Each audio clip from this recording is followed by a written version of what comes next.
Hello viewers, उम्मीद करती हूँ कि आप सब ठीक होंगे। आज मैं बनाऊंगी लजीजा रबड़ी फालूदा की आसान सी रेसिपी जो कि खाने में बहुत ही मज़ेदार और टेस्टी होती है और ठंडक का एहसास देती है। तो चलते हैं रेसिपी की तरफ। ये वाला पैक रबड़ी फालूदा का बहुत आसानी से मिल जाता है और लजीजा रबड़ी फालूदा। चलते हैं रेसिपी की तरफ। सबसे पहले देचकी में 1 लीटर दूध डालना है और इसमें आधा ग्लास आपने पानी ऐड करना है। पानी की क्वांटिटी आप बढ़ा सकते हैं, 2 से 3 ग्लास भी इसमें ऐड कर सकते हैं। इसके बाद हमने इसमें कोई चीनी नहीं ऐड करनी क्योंकि उस पैक में ऑलरेडी चीनी मौजूद होती है, तो हम मज़ीद इसमें चीनी नहीं डालेंगे।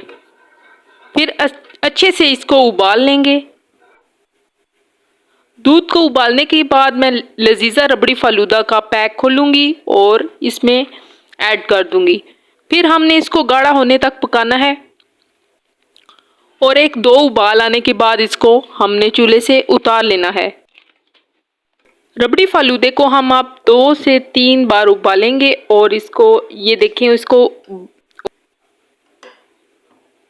अच्छे से ये बॉयल हो चुका है। अब मैं इसको उतार लूँगी और इसको एक बाउल में डालकर अच्छे से ठंडा कर लेंगे। रूम टेम्परेचर पे आने के बाद मैं इसमें बर्फ़ ऐड कर रही हूँ।